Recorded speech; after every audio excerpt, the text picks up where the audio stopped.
y a donc... je dis cela parce que vous allez voir l'incidence de la procédure. Quand je dis ça, c'est pas pour ça. Donc, et elle est née 8 ans après moi. Et pour la petite histoire, en fait, mon nom Akere veut dire qui sait. Parce que j'étais né donc le 7e, et avant que je ne naisse, tout le monde était convaincu qu'après 6 enfants, le 7e doit être une femme. Mais hélas, je suis né avec un membre de trop. Donc, c'était pas une femme, c'était moi. Et mon père m'a nommé donc Akere, qui sait.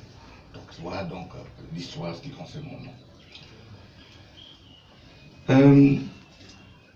Notre sœur Ama fait ses études au Canada, entre autres. Brillantes études, je dois dire. Elle parle 3 langues, allemand, français et anglais, couramment. Quand elle revient du Canada, elle décide de travailler dans la clinique de mon frère Daniel, comme chargé des relations publiques. Elle va décider après ça de commencer, de se lancer directement en affaires. Parce qu'elle trouvait l'atmosphère de la clinique familiale un peu contraignante. Pour s'épanouir, aujourd'hui c'est comme elle a décidé donc de commencer une affaire qui va s'appeler Elfrina, qui faisait, n'est-ce pas, dans l'habillement, n'est-ce pas, des enfants. À part de l'aide que Daniel lui a donnée pour lancer son affaire, elle décide d'aller très vite. Et elle va voir mon frère Humphrey, qui va donc mettre un de ses immeubles en hypothèque pour lui permettre d'avoir les fonds nécessaires pour gérer cette affaire. Inconnu de nous, un autre ami de la famille qui était avocat formé par Bernard Menguena décide, sans nous dire, de se porter caution aussi pour une autre prêt financier. C'est comme ça qu'elle se lance dans cette affaire. Avec une gestion approximative, l'affaire est très rapidement tombée. Elle était cribée de dettes, de chèques sans provision, et j'en passe. La famille va se mettre ensemble pour essayer de régler. L'immeuble de mon frère Humphrey mis en danger. Et c'est là que même Guéna sort des bois. Pour dire, on est en train de vouloir me saisir. On dit, mais comment est-ce que tu peux aller dans une famille, n'est-ce pas, donner une caution et personne ne sait. Et mes frères ont dit, mais écoute ça, il cherche à le trouver, comme on dit. Insupportable, Mais, j'en ai parlé à mon père, il a dit, écoute, ce n'est pas normal qu'un tiers souffre comme ça, c'est quand même votre sœur, on règle ça. Il me demande de faire une mutation sur un terrain en faveur de Menguena pour résoudre ce problème de dette. C'est chose qui est faite. Entre-temps, sur le poids des dettes, va rejoindre mon frère Humphrey, qui était maintenant directeur technique de la SECNA à Dakar. Là, elle va encore décider de recommencer une affaire de textile. Même chose, pleine de dettes, caution de Humphrey, qui est menacé tous les jours par les justiciers, des fois qui viennent sortir les meubles de sa maison et tout ça. Il fait tout ce qu'il faut pour payer. Et Ama reviendra au Cameroun, mais cette fois-ci, il faut aller directement au village, rester avec mon père. Peut-être qu'il est à l'abri des créanciers, qu'est-ce que j'en sais. Et elle va rester là. Mon père avait droit à un secrétaire particulier. Celui qu'il avait à l'époque était d'un certain âge, qui passait plus de temps dans les bars qu'à côté de mon père. Je lui ai dit, écoute, moi je pense qu'il faut désigner Ama, nommer Ama comme secrétaire particulier. Parce que c'est ta fille, elle a les qualités qu'il faut, et ça nous rassurait, elle peut nous parler de ce qu'il y a à faire et tout ça. Mon père dit vraiment, qu'est-ce que tu as écouté? Ça vraiment, la secrétaire particulier, c'est pour toi, elle est ici au village, il n'y a pas d'objectivité à y mettre. D'ailleurs, le premier ministre Attilia Djou, qui est en fonction, son secrétaire particulier était son petit frère. Donc vraiment, dans ton cas, il n'y a même pas, il a dit, bon, je vais réfléchir. Il a fait la lettre, je suis allé déposer moi-même à l'Assemblée, et ma soeur fut nommée secrétaire particulier. Après cela, elle est structure particulière. Nous tous, nous prenons des tours à deux tous les week-ends pour être avec mon père. Les problèmes d'agriculture, c'est lui qui voyait. Mon frère Bernard à l'époque était en plein dans la politique. Je me rappelle, je passe son contrôle, quand il commence la politique, c'est avec un parti qui s'appelle l'UDC. Parce que ce sont deux, c'est lui qui a trouvé le nom de l'UDC de Ndamboé. Il devait être avec Ndamboé. Alors quand il part au village, il en parle à papa. Et papa dit, mais en politique, tu émerges dans le parti qui est de chez toi. C'est comme ça, donc, puis il y a eu donc l'incident Yondo Black, et tout ce qu'il y a eu avec.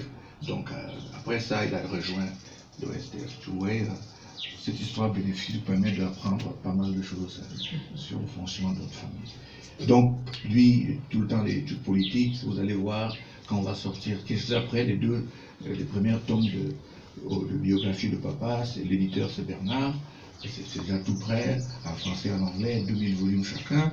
Bon, tout ça va être à temps opportun, n'est-ce pas, pour celui, donc voilà le travail que Bernard faisait, il prenait des notes et tout, tous les documents, les rédactions que papa avait à faire, c'est lui qui s'occupait de ça. Moi, je m'occupais du côté juridique, et mon frère Daniel s'occupait du côté à part médical, mais le patrimoine familial. Mon frère Humphrey, lui, s'occupait des problèmes d'infrastructure, d'ingénieur. Donc vous voyez, chacun avec un rôle dans la famille. Vous verrez à ce que mon père ait la retraite, n'est-ce pas, paisible et sans problème. Il habite. C'est l'immeuble de mon frère Daniel. Ah, il disait qu'il a l'élection. Hein? Oh, non, je parle. Non, non. Ama n'est plus ministre. Son domicile devait être où elle habite normalement avant d'être ministre. Si elle décide de rester à Yaoundé, c'est son choix. Mais en tout cas, elle occupe deux immeubles de la famille. La toute première maison construite par mon père, dans les années 50, qui est comme une maison sacrée, qui se trouve au rond-point de Bamenda, sur une colline, en un autre appelle Tamloum, et là où elle habite, qui est la maison de Daniel. Et dans le testament de Daniel, je suis l'exécuteur, l'administrateur unique de la situation de Daniel. Dans ce testament, Daniel dit à Ama de construire sa maison et de partir de chez lui. Donc, je ne veux pas interroger. Pensez bien, parce que vous avez reçu, elle a dit que bon, immeuble à Londres. L'immeuble à Londres dont elle parle était mon immeuble, que j'ai même d'ailleurs vendu, bien avant, parce que j'étais fauché, mais c'est pas grave. Je ne sais pas. Bah, elle se plaint de vivre dans la précarité parce que tous les biens sont concentrés dans les mains du bâtonnier. Mais il faudrait qu'on me dise. Oui, c'est pour ça qu'on voulait savoir quelle était l'ampleur de ces biens. Mais je vous ai dit, j'habite ici. J'habite ici, installé par mon père avant son décès. Mon père venait, il habitait ici. Je travaille partout pour m'entretenir. Je n'ai pas besoin de m'aggraver de quoi que ce soit. Elle a été ministre. Elle a été ministre, elle a bossé. Bon, mais qu'est-ce que vous voulez que moi je fasse? Qu'est-ce que vous voulez que moi je dise? Notre éducation dans notre famille, c'est ce que ceux qui héritent des biens de papa, c'est nos petits-enfants. En fait, pour faire perdurer la succession, l'idée était que ceux qui vont hériter de notre père, c'est nos enfants. Et ceux qui héritent de nos biens, c'est leurs enfants. C'est ça qu'on fait la promotion. Elle n'en a plus d'ailleurs. Elle a un petit temps. Bon, je pense que l'organisation de sa vie et de ses affaires, c'est elle qui choisit. Non, mais voilà. Puisque ça revenait à l'issue, on s'était rencontré justement à l'issue du procès. Puis elle disait qu'elle n'avait plus rien parce que vous avez tout concentré. Bon, mais écoute,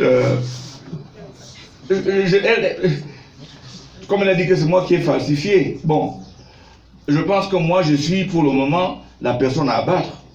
Pour des raisons clairement politiques, je ne sais pas. Si son problème c'est les biens, pourquoi la citation directe? Puisqu'elle a deux procédures pour les biens. Mais il ne faut pas se voiler les yeux. Si son problème c'est les biens, elle ferait une seule procédure en partage de biens. j'en ai marre, partagez.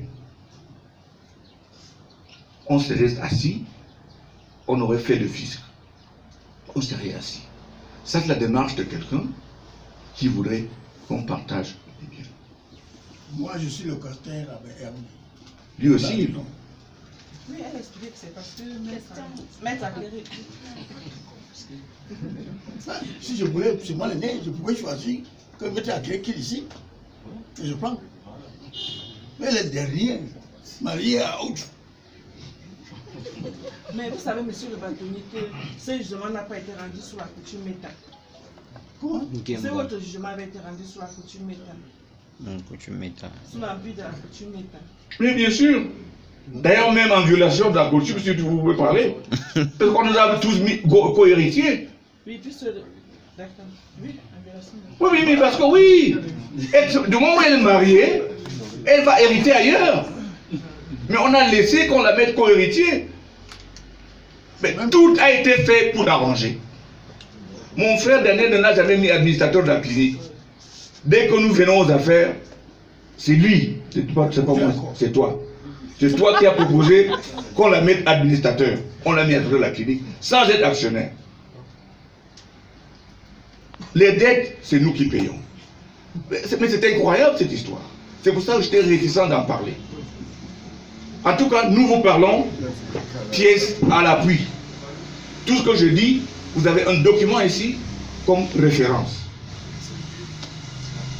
Je ne vais pas payer mon dossier dans le bureau d'un ministre, encore lequel, s'il vous plaît. Le message. Je leur ai dit que ma motivation pour être candidat, éventuellement président, c'est parce que je connais ce qui se passe dans mon pays. Et si je retire ma candidature, c'est que je vais abandonner ce combat.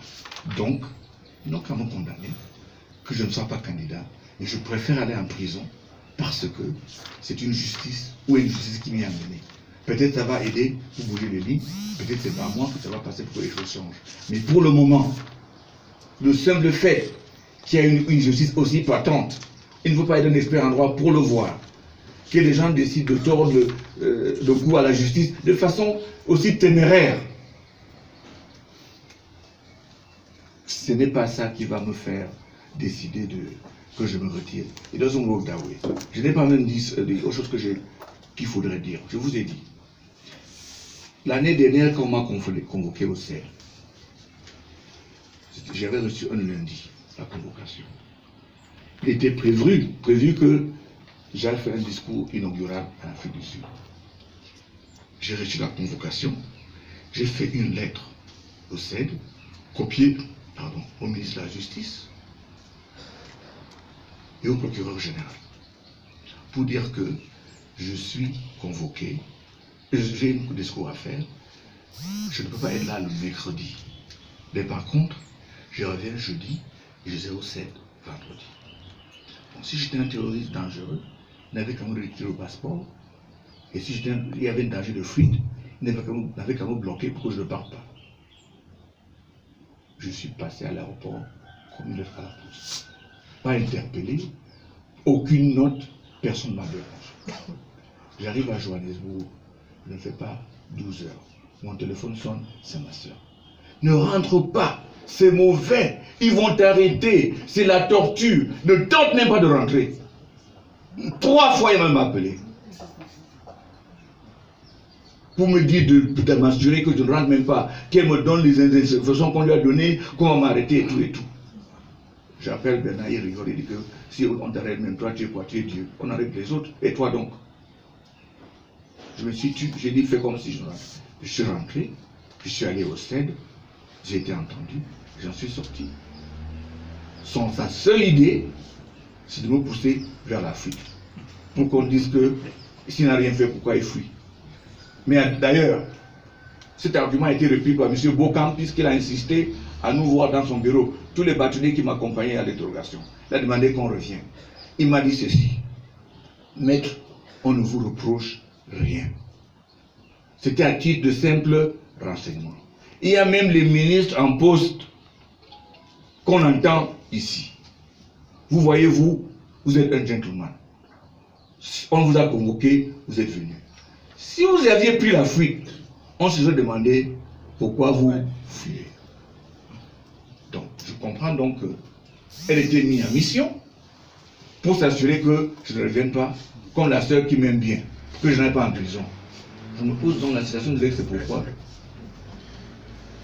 Mais quand même, ça c'est un truc cousu de fil blanc. C'est-à-dire que recoupez ça comme vous voulez. C'est le message à vos détracteurs. Donc, les détracteurs, c'est clair qu'ils vont vivre le tsunami de leur vie. Ici au Cameroun et ailleurs. Ils vont voir de quoi je suis capable dans ce monde. Je suis dans ce métier depuis 22 ans. Ils vont voir ce qu'ils vont voir. S'ils veulent détruire ce pays par ce procès, mais ils vont voir. Et je leur rappelle que j'ai fait 22 ans. J'ai fait 22 ans à Transparency International. Tous ces gens-là, je connais bien leur dossier. Si c'est par là qu'il faut qu'on passe, on va y passer. Parce que l'enjeu est grave.